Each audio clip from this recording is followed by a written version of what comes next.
السلام علیکم۔ 18 ذوالحجہ سن 35 ہجری کو اسلامی تاریخ کا ایک اندوہناک سانحہ رونما ہوا۔ اس سانحے کی وجہ سے مسلمانوں میں پھوٹ پڑ گئی، ان میں گروہ بندیاں شروع ہو گئی۔ جنگ جمل، جنگ صفین، حضرت علی کی شہادت، مکہ مکرمہ پر فوج کی چڑھائی اور واقعہ کربلا جیسے المیے پیش آئے۔ مسلمانوں کی تلواریں اپنے بھائیوں کے خون سے آلودہ ہو گئیں۔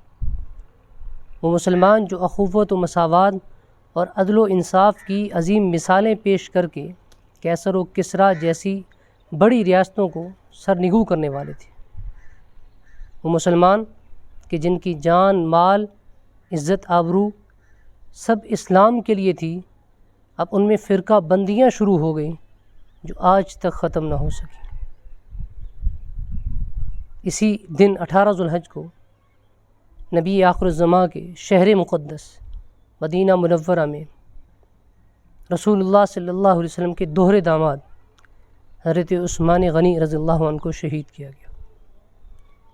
حضرت ابو موسیٰ اشعری رضی اللہ عنہ فرماتے ہیں، ایک دفعہ ہم رسول اللہ صلی اللہ علیہ وسلم کے پاس بیٹھے تھے اور حضرات صحابہ کرام باری باری ملاقات کے لیے آ رہے تھے، تو ایک شخص آیا، اس نے دروازے پر دستک دی، اندر آنے کی اجازت چاہی، تو رسول اللہ صلی اللہ علیہ وسلم نے مجھ سے فرمایا کہ اس شخص کو جنت کی بشارت دو۔ تو میں نے جا کر جب دروازہ کھولا تو سامنے حضرت عثمان غنی تھے۔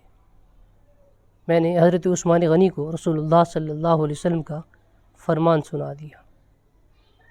حضرت عثمان غنی کی فضیلت کا اندازہ اس بات سے بھی لگایا جا سکتا ہے کہ رسول اللہ صلی اللہ علیہ وسلم نے فرمایا، جنت میں ہر شخص کا ایک رفیق ہوگا اور میرا رفیق عثمان ہوگا۔